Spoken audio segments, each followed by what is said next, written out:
Good morning, students. We have studied in geography iron base industries. Under that, we have finished the iron and steel, aluminium, chemical, and fertilizer industry.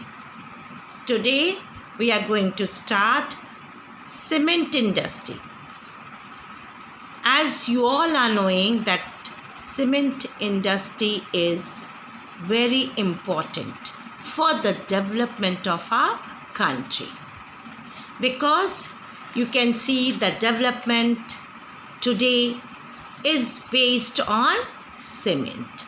So cement is essential for the construction activities such as buildings, houses, factories, bridges, roads, airports, dams, and for other commercial establishment.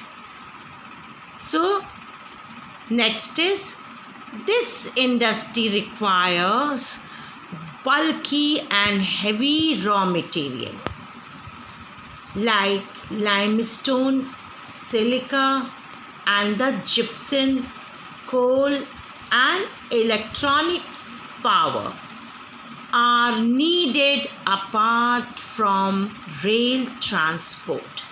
So these things are very important where cement is mostly used.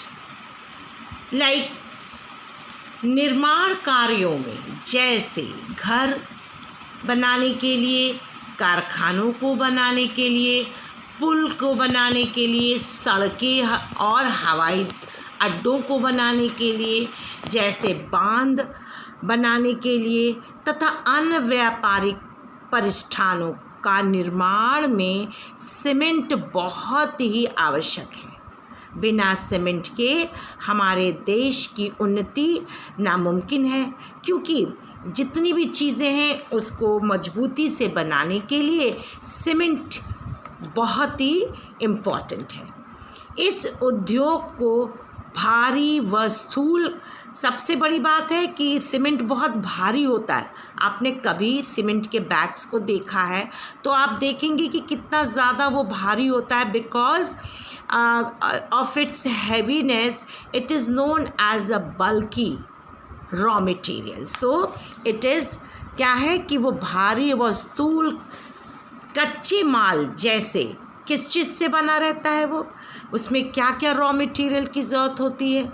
जैसे अभी हमने बताया limestone, gypsum, silica, कोल, उसी तरह से चूना, पत्थर, silica और जिप्सम की आवश्यकता होती है। कभी कभी इसमें चाइना क्ले भी मिलाया जाता है। रेल परिवहन के अतिरिक्त इसमें कोयला तथा विद्युत ऊर्जा भी आवश्यक है। इसमें क्या है कि रेल परिवहन की ज़रूरत है। Rail transport is very important because the cement is transported by the rail.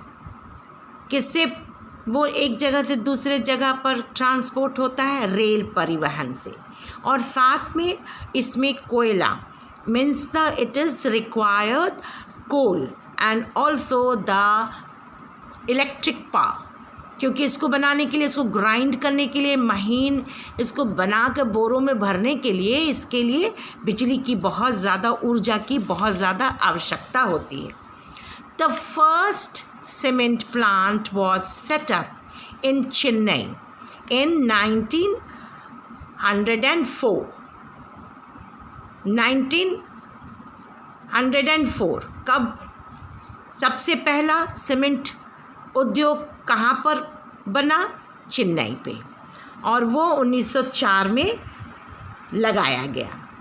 ये कब हुआ? स्वतंत्रता के पश्चात इस उद्योग का प्रसार हुआ। Means after the independence the industry expanded. ये जो है आफ्टर द इंडिपेंडेंस ये cement industry was got the growth of the development. वो बहुत तेज़ी से इसका जो है वो इसका प्रसार हुआ। क्योंकि डेवलपमेंट बहुत आफ्टर द इंडिपेंडेंस ही बहुत तेज़ी से हमारे देश में तरक्की हुई, हमारे देश में उन्नति हुई, तो बहुत तेज़ी से चीज़ों बनी। अभी आप देख लीजिए कितना ज़्यादा डेवलपमेंट होता चला जा रहा है। आप अपने ही शहर गोरखपुर में देखिए, सड़कें बन रही हैं, बड़ी बड़ी मशीनें सड़कों पे चल रही हैं। तो उससे क्या है, वहाँ सड़कों को बनाने के लिए, मॉल्स को बनाने के लिए, बड़े बड़े ब्रिज को बनाने के लिए, डैम्स को बनाने के लिए, तो किस चीज़ की ज़रूरत? सीमेंट की बहुत ज़्यादा ज़रूरत होती है। तो आज के डेट में सीमेंट जो है हमारे देश की उन्नति के लिए बहुत ज़्यादा इम्पॉर्टेंट है। Now we will see the improvement in the quality has found the produce are readily, that is it is available। बहुत जैसे तुरंत बना हुआ माल जो है अवेलेबल हो जाता है मार्केट में। सामान बना, सीमेंट बना और तुरंत मार्केट में चला गया। And it is very very famous. The India is famous in the cement industry, and also it is exporting in East Asia, Middle East, Africa and the South Asia, apart from a large demand within the country। अपने देश के demand को पूरा करने के अलावा भी cement जो है वो का व्यापार हम दूसरों देशों से करते हैं, क्योंकि सीमेंट हमारे देश में बहुत ज़्यादा इंडस्ट्रीज़ हैं और उसी तरह से उसको हम बाहर भी बेचते हैं। तो now this industry is doing well in term of production as well as export. बहुत तेज़ी से हमारा सीमेंट का व्यापार बढ़ता चला जा रहा है। हमारे देश की पूर्ति करने के बाद जब हमारे देश में उसका खपत हो जाता है तो फिर हम उसको एक्सपोर्ट भी कर देते हैं दूसरे देशों में, फिर उसको हम जो है भेजते हैं। उससे क्या मिलता है हमको? Foreign exchange. हमको बहुत जो है उससे फ़ायदा होता है। तो now the second topic we will see the automobile industry, motor गाड़ी उद्योग। तो जैसा कि आपने देखा कि ऑटोमोबाइल जैसे मोटर गाड़ी उद्योग अब हम पढ़ेंगे, तो हम जानते हैं कि हमारे देश में आज के समय में कितना ज़्यादा मोटर गाड़ियों का बहुत ज़्यादा तेज़ी से जो है वो डेवलपमेंट हो रहा है। हर जो है व्यक्ति के पास, हर इंसान के पास, every person is having many what you call vehicles. उनके पास स्कूटी भी है, मोटरसाइकिल भी है, कार भी है, and also for the transportation public and as well as the private transportation are abundantly are having in India. So we can study about the automobiles or the motor gadi udyog. So road transport is most commonly used means in India. हमारे देश में road का transport जो है बहुत ज़्यादा बढ़ता चला जा रहा है। So various type of vehicles are use for quick transportation of goods and passenger. तो बहुत तरीके के जो हैं वो व्हीकल्स हमारे देश में जो है तुरंत ट्रांसपोर्टेशन के लिए, गुड्स को भी, सामानों को एक जगह से दूसरी जगह पहुंचाने के लिए, प्लस जो है वो पैसेंजर्स को, यात्रियों को भी एक जगह से दूसरी जगह जो है वो पहुंचाने के लिए भी काम में आता है।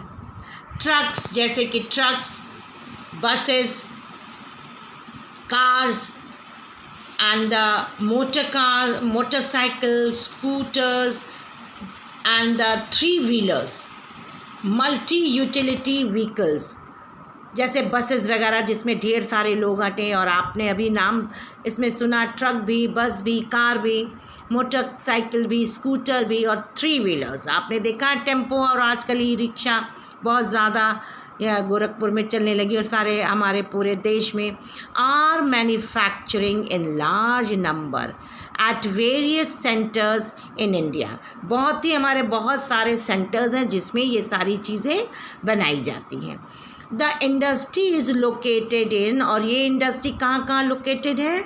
इन Delhi, and in Gurgaon, Mumbai, Pune and Chennai, Kolkata, Lucknow, Indore, Hyderabad and Jamshedpur and Bengaluru, इतनी जगह पे ये सारे शहर में जो है वो व्हीकल्स बनते हैं, मोटर गाड़ियों का उद्योग है, ऑटोमोबाइल्स इंडस्ट्रीज़ है। तो अब आगे हम इसको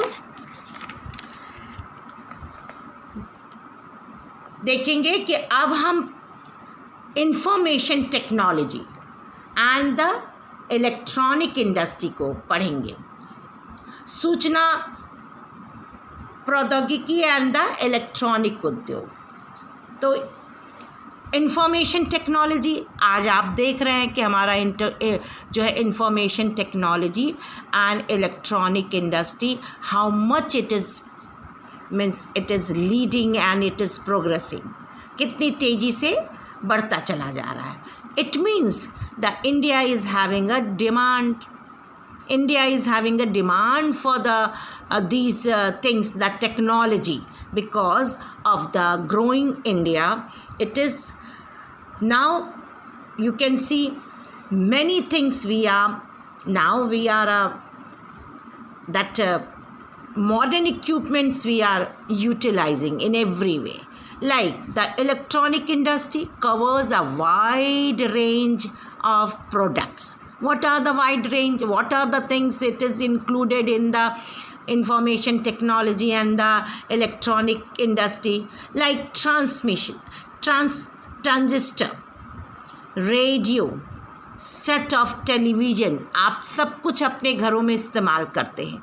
आपके हाथ में मोबाइल फ़ोन हमेशा रहता है, साथ में आपने ट्रांजिशन पहले सुनते थे लोग, जो है रेडियो पे लोग सुनते थे, और साथ में अभी क्या है कि हम लोग टीवी देखते हैं, साथ में टेलीफोन्स हैं, टेलीफोन एक्सचेंज लाइक इक्विपमेंट्स, और सेलुलर जो है टेलीकॉम्स हैं, पेजर्स हैं, कंप्यूटर्स हैं, and the other equipments require for telecommunication industry. ये सारी चीज़ें जो हैं it is coming under the category of telecommunication.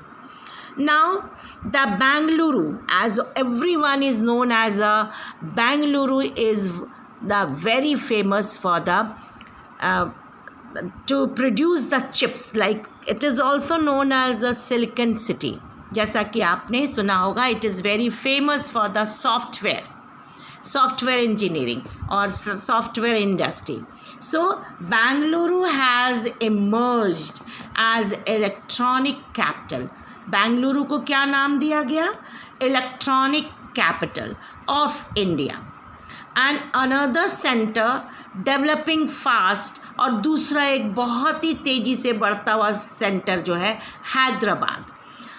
Like Hyderabad is another centre which is growing after the Bengaluru. Bengaluru is known as the silicon city और the electronic capital, and other rather than these two, other centers are also it is progressing, like Mumbai, Delhi, Pune and the Chennai, Kolkata, Lucknow and Coimbatore. We are exporting software and earning valuable foreign exchange। हम क्या करते हैं? हम अपने सामान को, जो electronic software को हम क्या करते हैं? हम फॉरेन में उसको बेचते हैं। We are exporting and we are getting the foreign exchange. हमको जो है वो विदेशी मुद्रा मिलती है, जिससे कि हमारे देश में तरक्की, उस पैसे की बहुत कीमत है। तो उससे क्या होता है? We are proud because we are exporting the things. तो जो लोग निर्यात करते हैं वो देश जो है वो तरक्की की तरफ आगे बढ़ता जाता है। तो इसलिए आज जो है हम देखेंगे कि continuously growth of hardware and the software is the reason for the growth of IT industry in India. जब लगातार जो हार्डवेयर और सॉफ्टवेयर का क्या होता जा रहा है, ग्रोथ होता जा रहा है, जिससे कि हमारी आईटी इंफॉर्मेशन टेक्नोलॉजी हमारे इंडिया में क्या हो रही है, बहुत ज़्यादा बढ़ती चली जा रही है। तो इसलिए आज हम अपने टॉपिक को यहीं ख़त्म करते हैं और फिर हम नेक्स्ट वीडियो में हम दूसरा टॉपिक पढ़ेंगे। Thank you student, God bless you all.